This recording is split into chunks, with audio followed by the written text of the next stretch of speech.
Muy buenas noches, comunidad.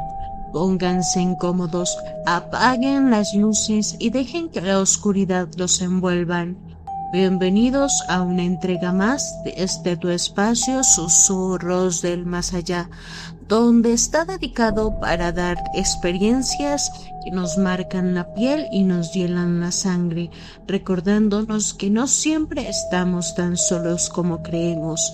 Esta noche nos adentramos a los pasillos de esos lugares donde la vida y la muerte se dan la mano todos los días. Los hospitales, los lugares cargados de una energía que pocos pueden soportar cuando las luces principales se apagan y queda solo un zumbido de las máquinas y el eco de los pasos que no deberían estar allí. No importa si eres un escéptico o un creyente devoto, después de escuchar lo que tenemos preparado hoy, tal vez te cueste un poco más cerrar los ojos. La próxima vez que te toque pasar una noche en la sala de espera o en una camilla del hospital, prepárense porque ya estamos en Susurros del Más Allá. Comenzamos. Voy a intentar contarlo bien desde el principio, aunque hay partes que todavía me cuesta trabajo decir en voz alta porque decirlas es volverlas a vivir.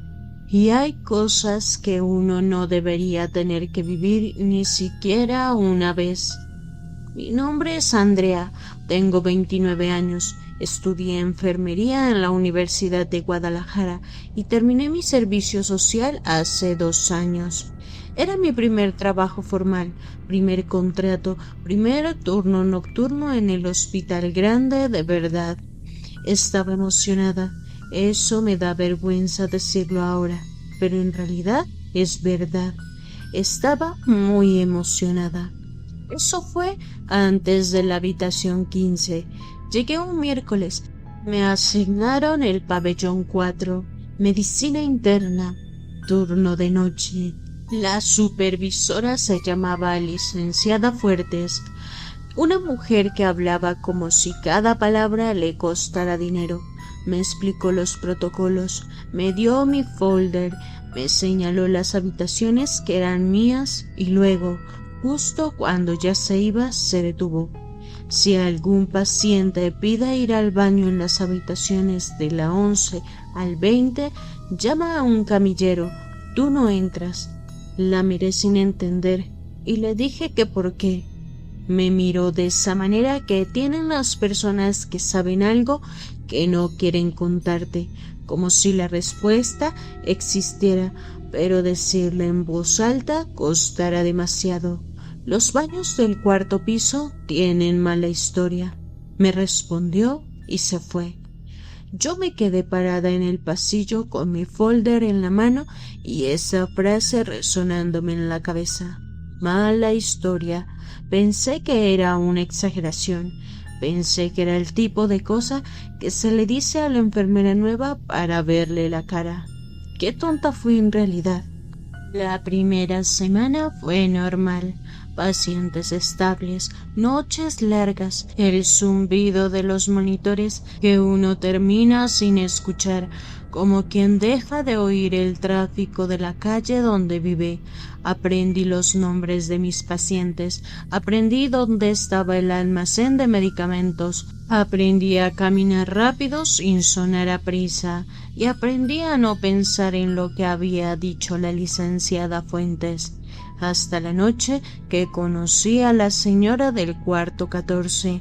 No voy a decir su nombre completo porque su familia todavía vive en Guadalajara y no quiero causarle problemas.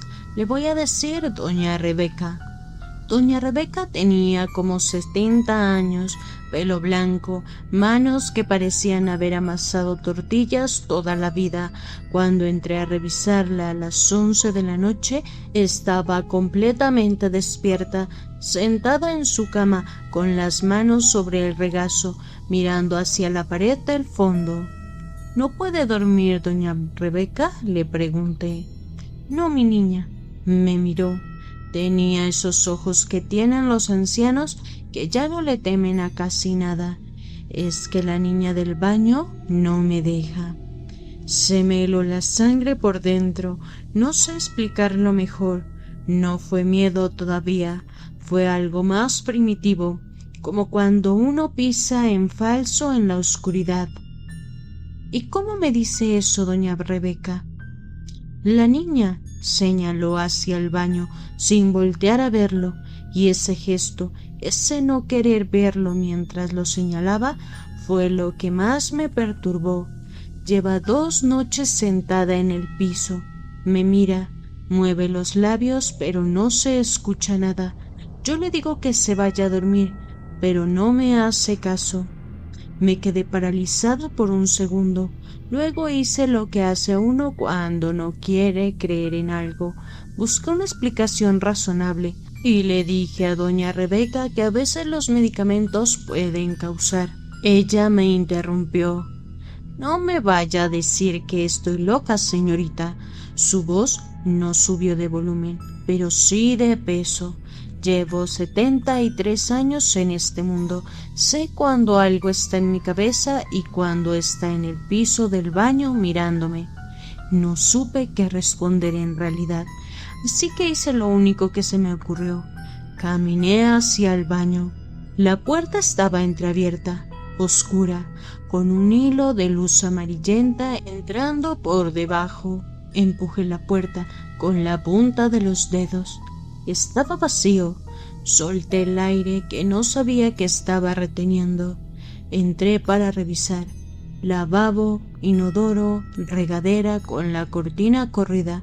Yo corrí la cortina, pero no había nada. Solo las baldosas blancas y el goteo lento del grifo mal cerrado. Pero entonces lo vi. El espejo estaba empañado, no como cuando alguien se acaba de bañar. Era una neblina densa, opaca, que cubría el cristal completo, y en el centro alguien había escrito con lo que parecía ser los dedos de una mano pequeña, desde el lado del vidrio donde yo estaba parada. Espera. Salí del baño, caminé hasta la estación de enfermería, me senté, me levanté, me volví a sentar. No le dije nada a nadie. ¿Saben por qué? Porque si lo decía en voz alta, se volvía real, y yo todavía no estaba lista para que fuera real.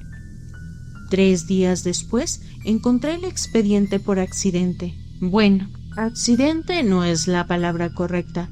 La verdad es que la frase de doña Rebeca no me dejaba dormir en mis días de descanso. Me quedaba en cama con los ojos abiertos, pensando en esa pequeña, dibujando letras en el espejo desde adentro, y en algún momento mi cerebro decidió que necesitaba saber. Fui al archivo.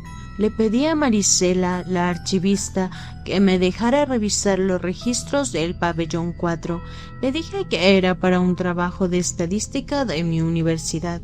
En realidad me creyó, o fingió creerme. Estuve 2 horas leyendo los expedientes viejos con la letra apretada de médicos y enfermeras que ya no trabajaban allí o que ya no estaban en este mundo. Encontré la nota del 14 de marzo de 1994. La escribió una enfermera llamada Sofía. Reportaba la muerte de una niña de 9 años en la habitación 15, la de al lado de donde había estado doña Rebeca. Nombre de paciente: Marisol Arredondo. Causa de muerte: paro cardiorrespiratorio. Complicaciones postquirúrgicas. Hasta ahí todo era documentación médica fría y formal, pero al margen, con una diferente tinta, alguien había escrito a mano: la niña estuvo esperando a su mamá toda la noche. La mamá nunca llegó. Cuando fue al baño a lavarse los dientes, ya no salió. Me tuve que detener. Releí esto 3 veces, o tal vez 4. Cuando fue al baño a lavarse los dientes, ya no salió. ¿Y esto qué significa? ¿Marisol entró al baño y murió allí? ¿O en realidad qué significa esta cosa? ¿Qué significa que no salió? Seguí leyendo con otra letra todavía más apretada, como escrita con prisa o con miedo. Sofía dejó de trabajar aquí 2 semanas después. Dice que escuchaba pasos en su departamento. Cerré el folder. Mis manos temblaban, no un poco, temblaban de verdad, como cuando uno tiene fiebre alta y el cuerpo ya no obedece. Fui directo a buscar a la licenciada Fuentes. Licenciada, ¿usted conoció a una enfermera que se llamaba Sofía? El silencio que vino después fue demasiado duro. ¿Dónde escuchaste ese nombre? Me preguntó, y ya no era la supervisora económica de palabras, era la mujer que había escuchado algo que no quería escuchar. En el archivo hay una nota suya de 1994 sobre una niña que murió en la habitación 15. Fuentes me miró durante un momento que se sintió mucho más largo de lo que fue. Me dijo que Sofía murió en 1996 en su departamento, exactamente en el baño. Debí haber pedido el cambio ahí mismo, lo sé, se los juro que lo sé, pero hay algo en el cerebro humano, una grieta, una falla de fábrica que convierte el miedo en curiosidad cuando uno es joven y todavía cree que entender las cosas las hace menos peligrosas. La tercera semana, turno de noche, 2:47 de la madrugada. El pasillo del pabellón 4 a las 2:47 de la mañana tiene un silencio que no es silencio. Es la ausencia de los sonidos de los vivos. Quedan los sonidos de las máquinas, el goteo de los sueros, el respirador automático de la habitación 16.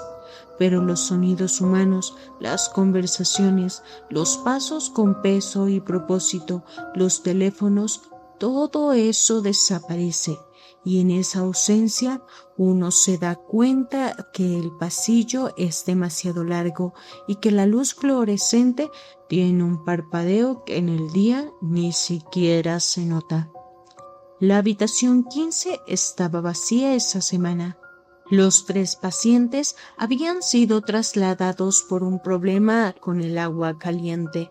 No había ninguna razón para que yo estuviera parada frente a esa puerta. Y sin embargo, estaba allí. Empujé la puerta. El cuarto olía a desinfectante y a algo más que no supe nombrar en ese momento y que ahora, cuando lo recuerdo, me parece que olía a tierra después de la lluvia, a algo cerrado después de que se abre de repente. La habitación estaba oscura. Entré un paso, luego 2. Busqué con la mano el interruptor de la pared y entonces lo vi. En la cama C, la más cercana a la ventana, había una figura pequeña sentada, de espaldas hacia mí.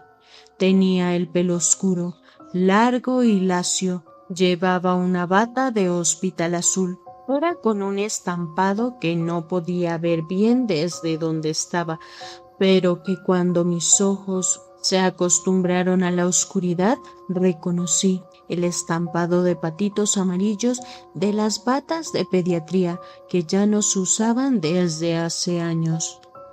No respiré, no me moví. La figura no se movía tampoco. Estaba sentada, quieta, con las piernas colgando sobre el borde de la cama, porque era demasiado pequeña para que le llegaran al piso. Y entonces, muy despacio, empezó a girar la cabeza hacia mí. No sé cómo describirlo sin que suene exagerado, pero les juro que es exactamente lo que pasó. El tiempo se detuvo, o en realidad yo me detuve, o tal vez las dos cosas. Vi cómo el perfil de esa cabeza pequeña comenzaba a aparecer desde la oscuridad, el ángulo de la mandíbula o el inicio de una mejilla, y en ese momento algo en mí, Algo completamente animal y sin nombre tomó el control de mis piernas. Salí de la habitación. No corrí, porque si corría era admitir lo que había visto, y admitirlo era desmoronarme, y desmoronarme no era una opción. Yo caminé, rápido pero sin correr, hasta la estación de enfermería. Me senté detrás del mostrador. Puse las manos sobre la mesa y las miré fijamente, porque si miraba mis propias manos, no miraba el pasillo. Nunca terminé de ver su cara. Y hay una parte de mí, una parte que todavía no duerme bien de noche, que sabe que eso fue lo único que me salvó. A las 6:15 de la mañana, cuando mi turno estaba terminando y yo estaba llenando los últimos registros con una concentración artificial y desesperada, escuché al camillero Rodrigo salir corriendo de la habitación 15. Rodrigo llevaba 17 años en ese hospital. Era de esos hombres que han visto tanto que ya no se les mueve el piso. Lo había escuchado contar historias de pacientes que murieron en sus brazos con la misma calma con la que uno cuenta lo que desayunó. Salió de esa habitación con la cara del color del concreto mojado. Llamó a la licenciada Fuentes. Fuentes llamó a mantenimiento. Mantenimiento llamó al jefe de piso. Yo me acerqué. No pude hacerlo. En el baño de la habitación 15, en el espejo, que según mantenimiento era físicamente imposible de empañar, habían aparecido escritas desde el lado del frente con las huellas de una mano que no medía más de 15 centímetros. 2 palabras. Ya llegué. Pedí mi cambio ese mismo día. Me lo dieron sin preguntas. La licenciada Fuentes firmó el papel sin levantar la vista. No me dio explicaciones. Yo tampoco le pedí ninguna. Antes de irme, me detuve un segundo en el pasillo del pabellón 4. No sé por qué, creo que quería despedirme, aunque suene muy ridículo, o quería que algo se despidiera de mí. El pasillo estaba vacío, silencioso, normal, pero cuando llegué al elevador y esperé que se abriera la puerta, escuché algo detrás de mí, unos pasos pequeños, lentos, sobre el piso. No volteé, entré al elevador, presioné planta baja, vi cómo las puertas se cerraban en el último centímetro, antes de que el metal se juntara. En ese último hilo del pasillo que alcancé a ver, había una figura pequeña parada a la mitad del corredor.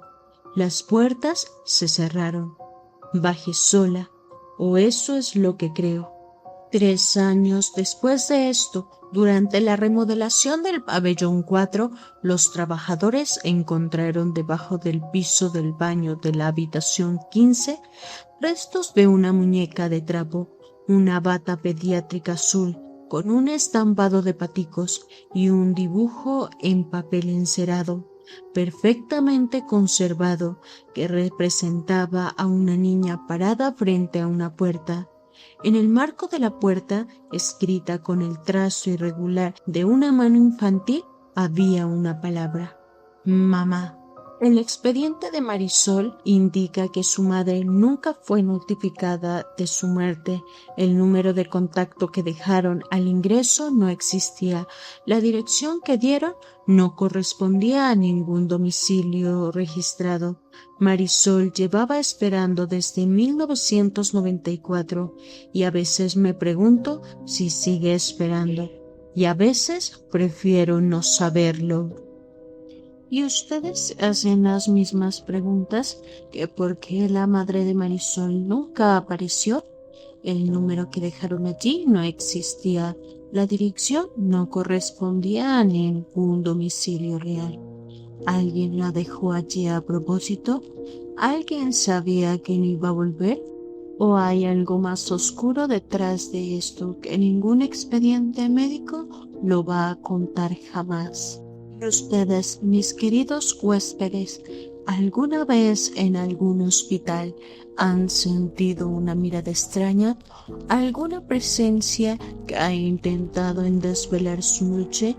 Escríbanlo en los comentarios y gracias por acompañarme en este subcanal. Y si conocen algún hospital con historias que no deberían contarse, si trabajaron alguna vez en un turno nocturno y sintieron que no estaban solos, si tienen algún testimonio que llevan años guardando porque no saben a quién contárselo, este es su lugar.